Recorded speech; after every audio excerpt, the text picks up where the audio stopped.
Good morning, students. How are you? Hope you have enjoyed your winter vacations a lot. And I hope कि आप लोगों ने आपको जो आपके respective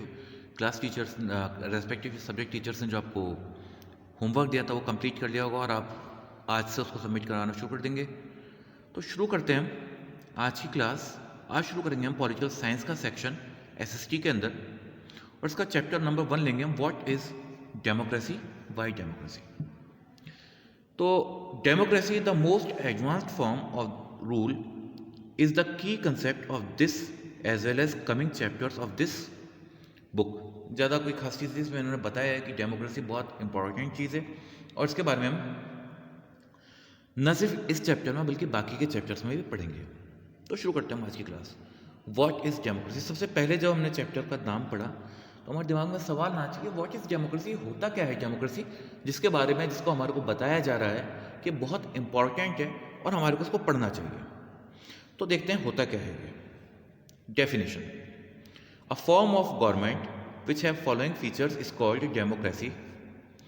first, rules are elected by the people, rulers are elected by the people. Second, such elected rulers take all the major decisions in the government. Third, free and fair elections offer a choice before the people to make a change in the current rulers or government. Fourth, all the people, irrespective of their social or economic status, have equal right to vote. Fifth, the government exercises its power within limits defined by the Constitution. Presence of independent judiciary to ensure the functioning of elected government within the boundaries of law and to protect the Constitution. तो क्या क्या है इसकी, हमारे पास क्या क्या इसकी qualities निकल के हैं कि किस तरीके से हम किस रूल को कहेंगे कि डेमोक्रेसी। पहली बात, rulers are elected by the people. इनको हालांकि मैं तो मानता हूँ रूलर्स कहना भी गलत होगा। कॉन्स्टिट्यूशन बोलता है कि हमारे रूलर नहीं, हमने सिर्फ उनको, क्योंकि हम जब हमारा कॉन्स्टिट्यूशन बना था हम करीब 30 करोड़ लोग थे। आज की तारीख में हम 125 करोड़ पीपुल हैं। हम में से हर एक जना अपना कामकाज छोड़ के गवर्नमेंट नहीं चला सकता। तो हमने क्या किया, हमने कहा कि नहीं ठीक है, हम नहीं चला सकते, हम कुछ लोगों को इलेक्ट करेंगे, कुछ लोगों को सेलेक्ट करेंगे और वो हमारे बिहाफ पे गवर्नमेंट चलाएंगे। तो वो होती है गवर्नमेंट। और वो कौन इलेक्ट करते हैं, वो इलेक्ट करते हैं पीपुल यानी हम।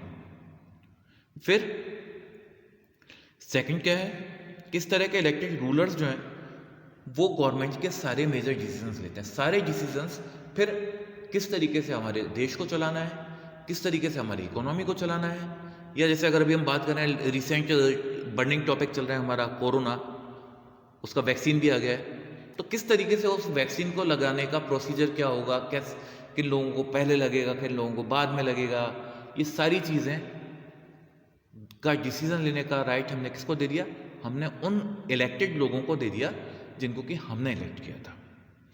फिर free and fair election offer a choice, यानी कि फ्री एंड फेयर का मतलब क्या हुआ, फ्री इलेक्शन का मतलब तो ये हुआ कि हमारे को कोई मजबूर नहीं कर सकता कि हम किसको वोट दें।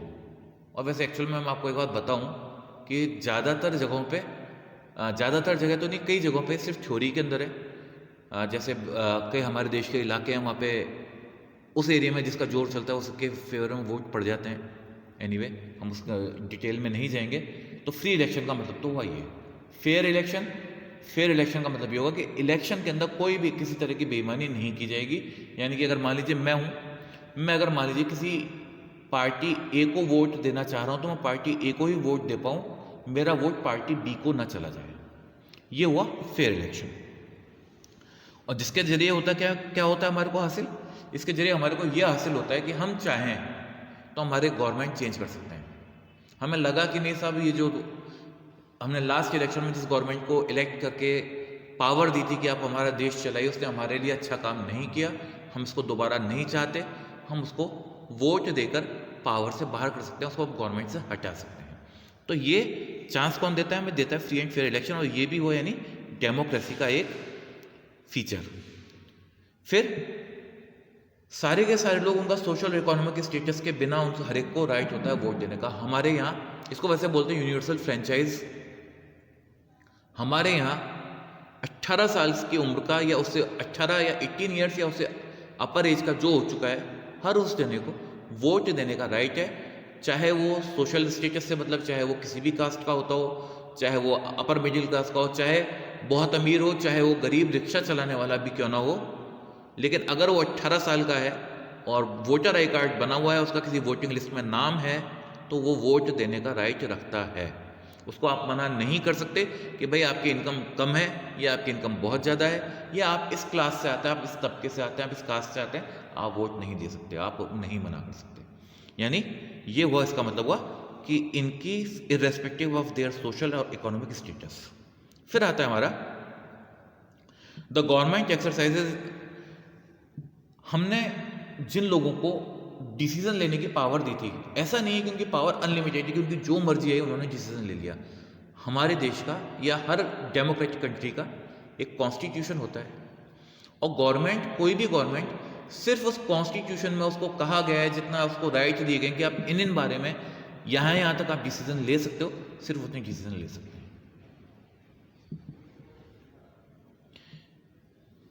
फिर है presence of independent judiciary. Judiciary कौन सी होती है? जुडिशरी मतलब ये जो हमारे यहाँ की कोर्ट्स हैं, इनका पूरा सिस्टम शुरू से लगाकर सबसे लोअर कोर्ट से लगाकर सुप्रीम कोर्ट तक का जो सिस्टम है, ये कंबाइंड फॉर्म में कहलाता है जुडिशरी। तो ये फ्री होनी जरूरी है। फ्री क्यों होनी जरूरी है? फ्री का मतलब क्या हुआ कि जो लोग जिनको हमने इलेक्ट किया था, वो जो गवर्नमेंट में उनका इतनी उनके पास पावर, इतनी उनके पास राइट ना आ जाए कि जुडिशरी से अपनी मनमर्जी के फैसले करा सकें। ये किस लिए दिया गया है? इसलिए दिया गया है कि मान लीजिए हम इलेक्शन आने में तो अभी बहुत टाइम है, 5 साल लगेंगे, लेकिन हमें लग रहा है कि नहीं ये गवर्नमेंट अच्छा काम नहीं करी है, ये गवर्नमेंट की ये चीज़ हमारी नुकसानदायक है, तो हम कोर्ट में जाके गवर्नमेंट के खिलाफ भी हम उस कोर्ट में, हमारे यहाँ की कोर्ट में जा सकते हैं और कोर्ट फ्री होगी तो गवर्नमेंट के अगेंस्ट डिसीजन दे सकती है। और रिसेंट में अगर आप अखबार वगैरह पढ़ते होंगे तो आप देखेंगे कि रिसेंटली कोर्ट्स ने न सिर्फ स्टेट गवर्नमेंट्स के, बल्कि जो हमारी भारत की केंद्रीय सरकार है, मोदी जी की जो सरकार है, उस सरकार के खिलाफ भी कई फैसले दिए होंगे। कई फैसलों को गवर्नमेंट कोर्ट ने बदल दिया है, उनको कह दिया है कि आप ये नहीं कर सकते।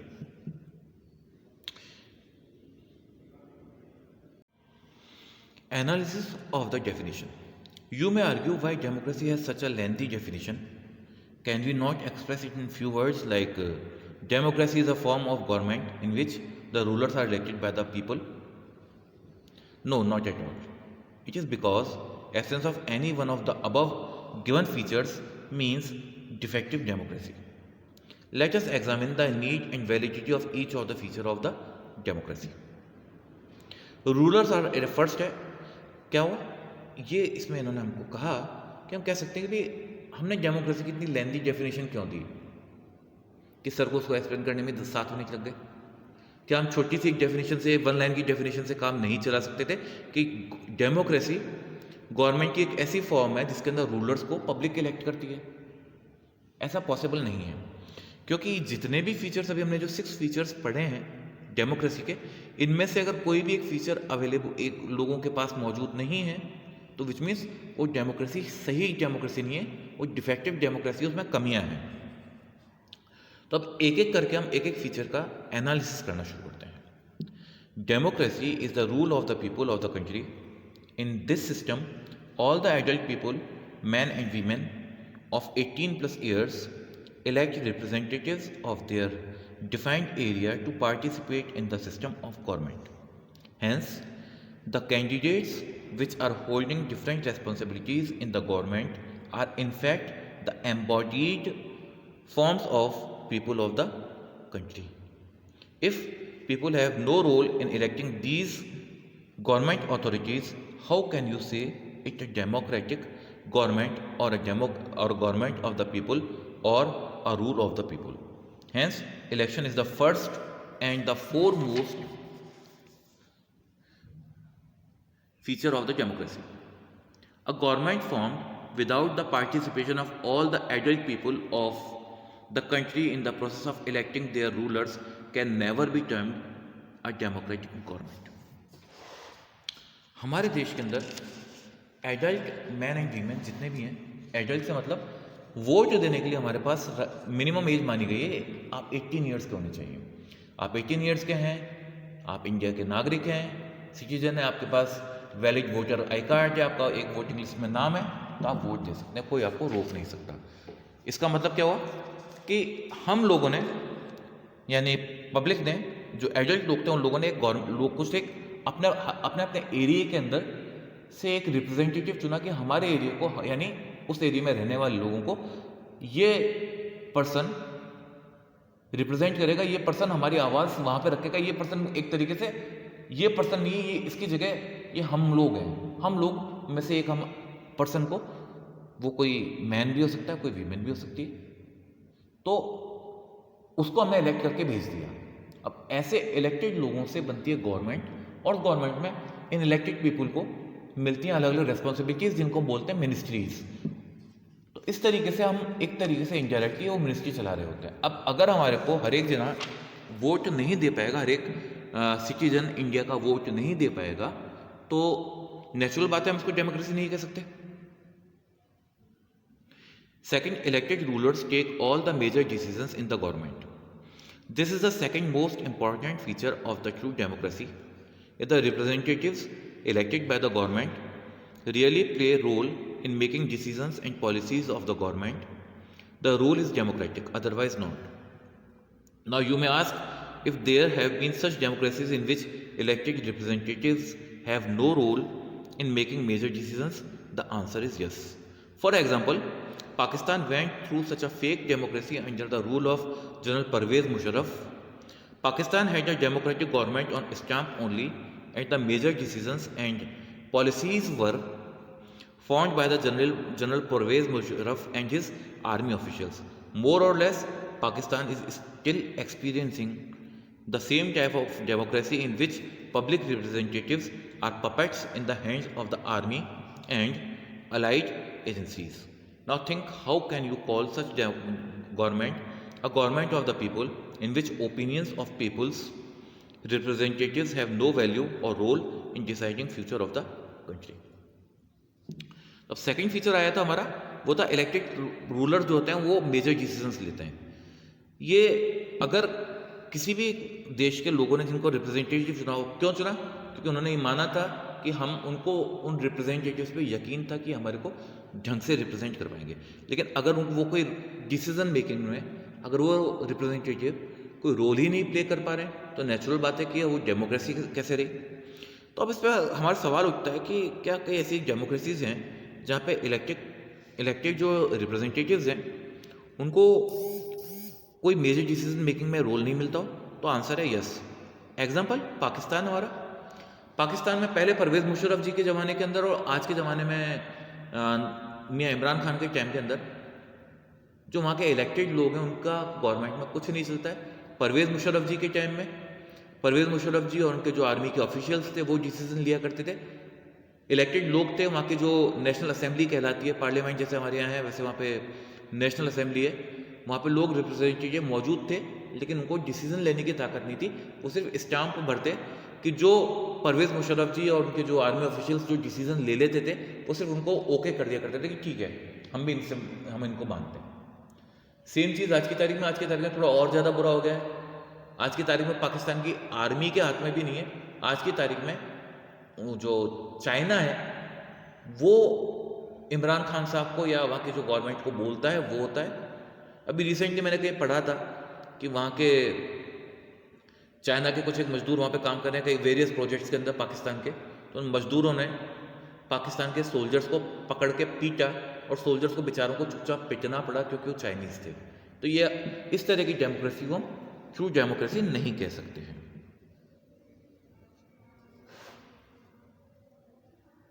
The third feature of democracy is free and fair elections to offer a chance before the people to make a change in the current rulers और गवर्नमेंट। यानी फ्री और फेयर इलेक्शंस हों ताकि लोगों के पास एक मौका मिले, उन लोगों को चांस मिले कि अगर वो करंट रूलर्स यानी इस समय जो रूल कर रहे हैं या जो गवर्नमेंट इस समय है उसको से अगर सेटिस्फाइड नहीं है, उसके काम से नाराज़ हैं, तो उसको चेंज कर सकें।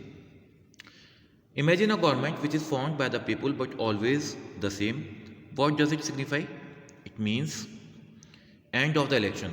It means end of the people's choice. It means end of democracy, and finally end of everything that is fair and desirable. Now you may ask, if there has been such government which are formed by the people but rulers do not get changed, the answer is yes. For example, in China, elections are regularly held after every 5 years to elect members of the parliament, National People's Congress. It has about 3,000 members elected from all over China. Chinese Communist Party and 8 other parties contest the elections, but the government is always formed by the Chinese Communist Party. In Mexico, Institutional Revolutionary Party (PRI) formed the government since 1930 to 2000. Opposition parties too contested the elections but could never win due to use of dirty means by PRI in every election, held after every 6 years. Hence, organization of free and fair election is the third most important feature of a true नहीं होना चाहिए, true होना चाहिए, TRUE, true democracy. If a single political party always remain in the power, it signifies something going wrong during the elections. अब हम बात करते हैं ऐसी गवर्नमेंट की कि जिसके अंदर लोगों ने इलेक्ट तो किया था लेकिन वो गवर्नमेंट हमेशा सेम रहती है.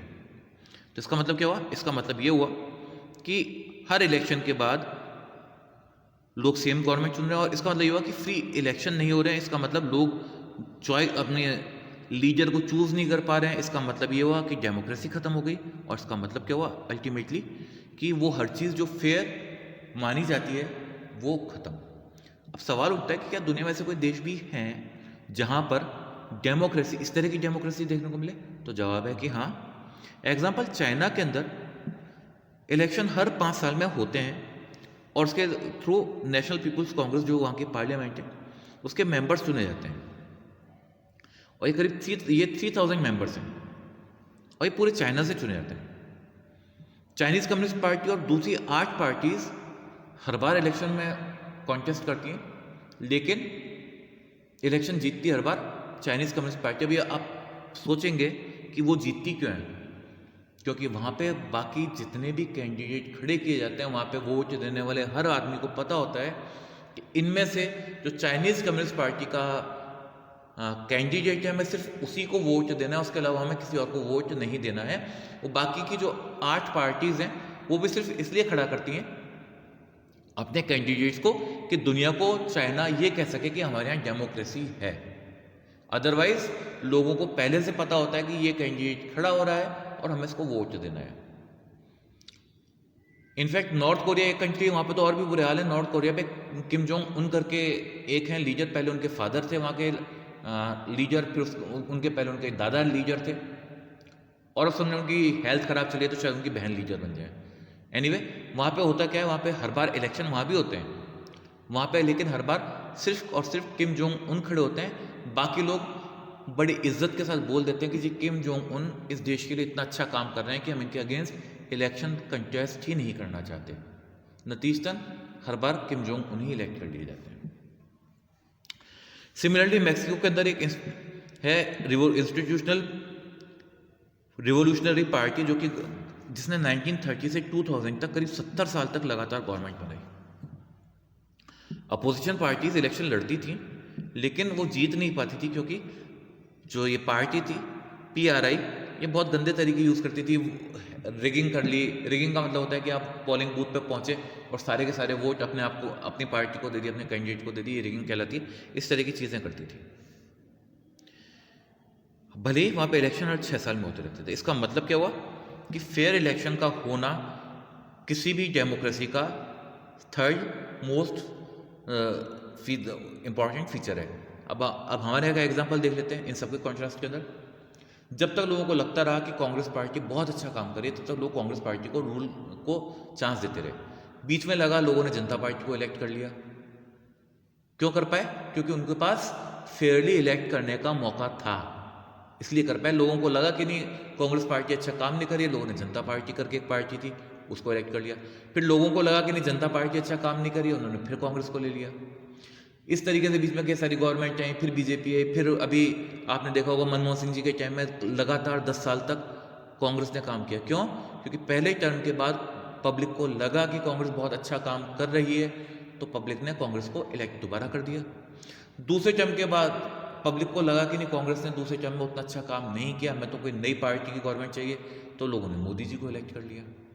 तो यहाँ हम देख रहे हैं कि हमारे यहाँ फेयर इलेक्शन हो रहा है, तब ये बार बार पार्टीज बदली जा पा रही है। ऐसा नहीं कि कांग्रेस खड़ी हो रही है तो कांग्रेस के कैंडिडेट खड़े होते चले आ रहे हैं, कांग्रेस की गवर्नमेंट बनती चली आ रही है, ऐसा नहीं है। या बीजेपी बन रही है तो बीजेपी की गवर्नमेंट बनती चली आ रही है, ऐसा नहीं है।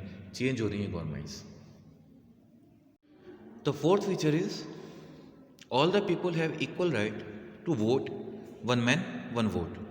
यानी हमारे यहाँ हर जना, हर व्यक्ति, हर सिटीजन, हर वोटर सिर्फ एक वोट दे सकता है, एक से ज़्यादा वोट नहीं दे सकता है। This is the fourth most important feature of true democracy. In all the people if all the people being ruled have no right to vote, the democracy is not genuine.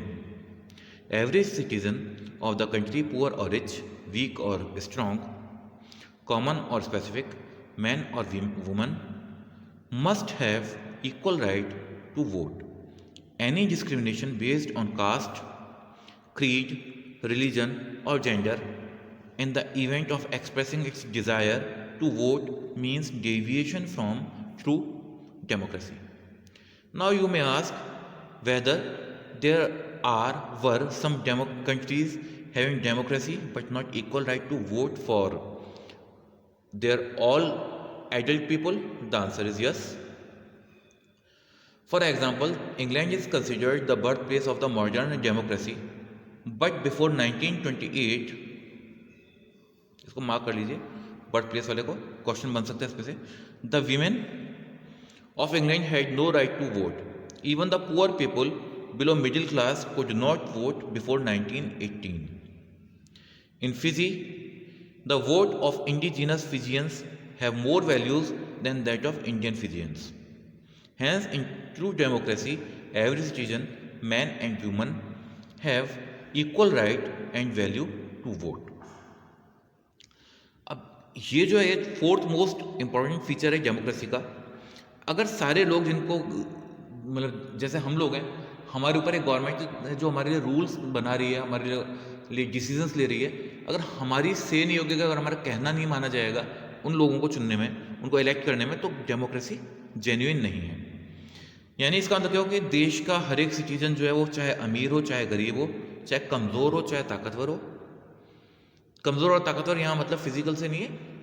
कई लोग होते हैं ताकतवर जिनके से लोग डरते हैं या लोग जिनकी बात मानते हैं, उनसे मतलब है इनका. आम आदमी हो या कोई खास आदमी हो, मैन हो या वुमन हो, हर एक को वोट देने का राइट है.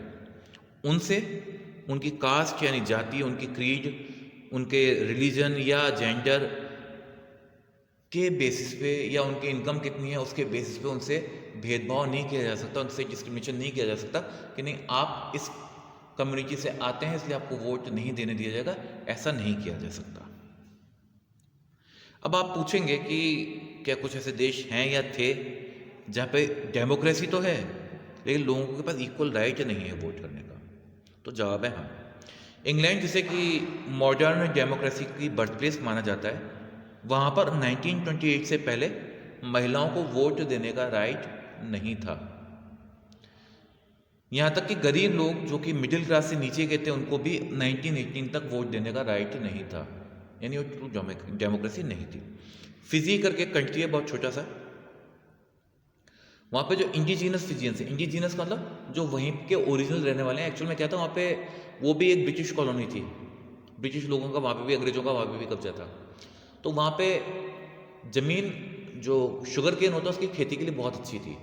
तो लोकल पॉपुलेशन तो थी कम, तो वो अंग्रेज लोग जो होते हैं वो यहाँ भारत से कई सारे लोगों को आज से 200, 300, 400 साल पहले लेके गए थे वहाँ पे, और वहाँ पे उनसे शुगर केन की खेती करवाई थी मजदूरों के फॉर्म में. तो वो कहलाते हैं इंडियन फिजियंस. तो जो इंडिजिनस फिजियंस हैं फिजी के अंदर, उनको उनके वोट की वैल्यू, जो इंडियन फिजियंस हैं यानी वो जो आज के 100 200 300 साल पहले चले गए थे, उनके वोट के मुकाबले उनके जो इंडिजिनस फिजियन हैं, जो लोकल फिजियन ऑलरेडी थे, उनके वोट की वैल्यू ज़्यादा है। जबकि हमारे यहाँ अगर आपने आज की तारीख में सिटीजनशिप ली है और कल आप वोट डालने जा रहे हैं, तो आपके वोट की भी वही वैल्यू होगी जो उस व्यक्ति के वोट की वैल्यू होगी जिसकी जनरेशन्स इंडिया में ही रहती हैं। जैसे ट्रू डेमोक्रेसी जो है वो इक्वल राइट और वैल्यू होना चाहिए वोट का। Fifth, this is the fifth most important feature of the democracy. If the rulers elected by the people exercise their powers according to the rules and regulations defined by the constitution, the government will be called true democratic. Now you may ask whether, ये weather गलत spelling है, weather की spelling आप correct कर लीजिए, WHETHER होगी, weather है ये weather, इन्होंने weather लिखा है जिसका मतलब होता है मौसम, जबकि करेक्ट स्पेलिंग होगी। There may be government in country which rules beyond the boundaries of constitution. The answer is yes. For example, in 1980 Zimbabwe gained independence from the white minority rule. Since its independence, the country has ruled by the ZANU-PF, the party that led the freedom struggle. Its leader Robert Mugabe ruled the country since then. Since 1980, elections were held regularly and always won by ZANU-PF. Although President Mugabe was popular, but he also used unfair practices in elections. Over the years, his government amended the constitution a few times to enhance the powers of the president and make him less accountable. Workers of the opposition party were oppressed and their meetings disturbed. Public protests and demonstrations against the government were declared illegal. There was an act that limited the right to criticize the president. Television and radio were controlled and provided only the ruling party's version. There were independent newspapers, but the government persecuted those journalists who went against it. The government ignored the court verdicts that went against it. At last, the president was forced out of office in 2017. Hence, in true democracy, the government elected by the people through fair election uses its powers according to the laws assigned by the constitution and respect the right of all people irrespective of their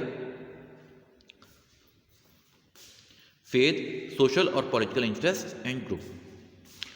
तो अब पांचवा जो सबसे important feature आता है democracy का, वो क्या है कि रूलर्स जिनको हमने इलेक्ट किया है उनकी पावर्स को वो कॉन्स्टिट्यूशन, जो उस कंट्री का कॉन्स्टिट्यूशन है उसके रूल्स और रेगुलेशंस के अकॉर्डिंग चलाएं, तभी गवर्नमेंट डेमोक्रेटिक गवर्नमेंट कहलाती है। अब आप पूछेंगे कि क्या ऐसी दुनिया में गवर्नमेंट्स हुई हैं जहाँ पे कि जो जिन्होंने कॉन्स्टिट्यूशन के दायरे के बाहर जाकर रूल किया हो? तो जवाब है हाँ।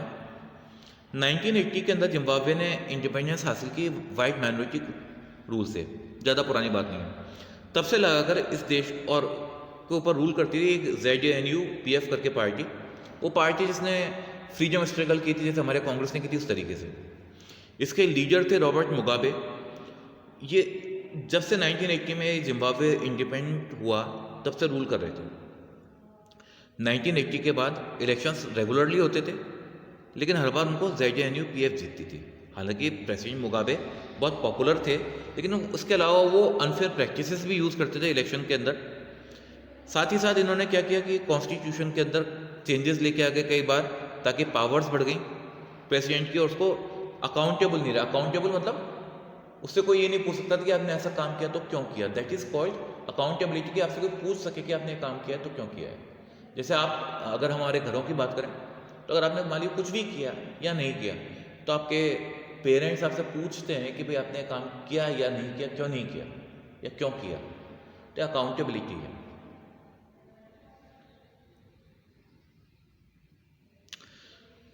अपोजिशन पार्टी के वर्कर्स जो थे उनको डराया धमकाया जाता था, उनको तंग किया जाता था, और उनकी जब मीटिंग्स होती थी तो उनको डिस्टर्ब किया जाता था। पब्लिक प्रोटेस्ट और डेमोस्ट्रेशंस को जो होते थे गवर्नमेंट के अगेंस्ट, उनको इलीगल डिक्लेयर कर दिया गया। एक एक्ट लेके आ गए जिसके कारण आप प्रेसिडेंट का उसके बाद आप क्रिटिसिज्म नहीं कर सकते थे, उसको बुराई नहीं कर सकते थे। टेलीविज़न और रेडियो उनके ऊपर क्योंकि गवर्नमेंट का रूल था तो कंट्रोल गवर्नमेंट का था, तो सिर्फ और सिर्फ गवर्नमेंट का वर्जन ही चलता था। इंडिपेंडेंट न्यूज़पेपर थे, उनके अंदर काम करने वाले जर्नलिस्ट भी थे, लेकिन ऐसे जर्नलिस्ट को गवर्नमेंट तंग किया करती थी, उनका प्रोसिक्यूशन किया करती थी। यहाँ तक कि गवर्नमेंट ने कोर्ट के जो वर्डिक्ट्स है, कोर्ट के जो फैसले हैं इसके खिलाफ, उनको भी इग्नोर किया। आखिरकार प्रेसिडेंट रॉबर्ट मुगाबे को 2017 यानी आज के करीब 3 साल पहले मजबूर कर दिया गया कि ऑफिस छोड़ें। इसलिए ट्रू डेमोक्रेसी के अंदर जो भी गवर्नमेंट इलेक्ट की जाती है फेयर इलेक्शंस के थ्रू, वो अपनी पावर्स को कॉन्स्टिट्यूशन के जो रूल्स और लॉज हैं उसके थ्रू ही अपनी पावर को यूज़ करना चाहिए। जैसे अभी मैं आपको एक और एग्जांपल देता हूँ, चाइना के अंदर भी रिसेंटली एक अमेंडमेंट किया गया, और जो वहाँ के वर्तमान जनरल सेक्रेटरी एंड प्रेसिडेंट हैं शी जिनपिंग, उनको for the life time president बना दिया गया। यानी अब वो जब तक जिंदा रहेंगे वो तब तक प्रेसिडेंट बने रहेंगे, कोई उनके लिए आगे अब वो उनको इलेक्शन लड़ने की अब कोई ज़रूरत नहीं रही है। लास्ट है sixth, presence of independent judiciary. No country can be said a true democratic country if it does not have an independent judiciary that could ensure the right of the people and supervise the actions of the government. An independent judiciary means presence of such system of justice which does not work under the pressure of any political or social institution. It is a humanitarian, एक minute स्पॉन्जलाइन कर लीजिए, an independent से मतलब हुआ यहाँ से लगाकर institution तक। कहाँ से? एन इंडिपेंडेंट से लगाकर इंस्टीट्यूशन तक। It is a humanitarian agency and resolve the issues on the basis of human values. In India we have a supreme court which has been given supreme powers to direct and question even the topmost political institutions like Prime Minister and his cabinet and other governing agencies. कोई भी country को हम तब तक सच्चा democratic country नहीं कह सकते जब तक वहाँ पे इंडिपेंडेंट जुडिशरी नहीं है. और वो होती क्या, हम इसके बारे में पहले डिस्कशन कर चुके हैं. तो अब वो इंडिपेंडेंट जुडिशरी करती क्या, वो इंश्योर करती कि लोगों के राइट्स जो हैं गवर्नमेंट उनको ख़त्म नहीं कर रही है. आज की तारीख में अगर मान लीजिए मेरे को लगता है कि मेरे मोदी जी का कोई डिसीज़न या अशोक गहलोत जी का कोई डिसीज़न मेरे किसी ऐसे राइट को जो कि मेरे को कॉन्स्टिट्यूशन ने दे रखा था उसको ख़त्म कर रहा है, तो मैं कोर्ट में जा सकता हूँ. अगर कोर्ट को भी लगता है कि हाँ मेरे उस राइट को गवर्नमेंट ने ख़त्म किया है, तो गवर्नमेंट को ऑर्डर दे सकती है कि आप रुक जाएं, आप ये काम नहीं करेंगे. एक इंडिपेंडेंट जुडिशरी का मतलब हुआ कि एक ऐसा सिस्टम की मौजूदगी जो कि किसी भी पॉलिटिकल या सोशल ऑर्गेनाइजेशन, यानी किसी पॉलिटिकल पार्टी या गवर्नमेंट या किसी सोशल ऑर्गेनाइजेशन के अंडर में किसी उसके प्रेशर में काम नहीं करेगा. ये एक ह्यूमैनिटेरियन एजेंसी यानी इंसानों के बारे में सोच के चलती है और ह्यूमन वैल्यूज़ के ऊपर के जो इश्यूज़ हैं उनको ह्यूमन वैल्यूज़ की बेसिस पे तय करती है. भारत के अंदर हमारे पास एक सुप्रीम कोर्ट है जिसको सुप्रीम पावर्स दी गई हैं कि वो टॉप मोस्ट, यानी कि वो चाहे टॉप मोस्ट हमारे कौन हुए, प्राइम मिनिस्टर हुए, वो हमारे प्राइम मिनिस्टर से भी सवाल पूछ सकती है, उनको भी ऑर्डर दे सकती है हमारे कि सुप्रीम कोर्ट कि आप ये काम करें या आप ये काम ना करें.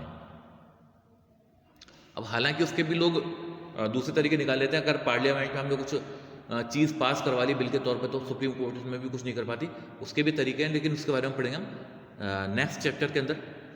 और आज की क्लास हम खत्म करते हैं यहीं, बाकी के इस चैप्टर को हम फिनिश करेंगे नेक्स्ट क्लास में. Till then thank you, have a nice day, God bless you.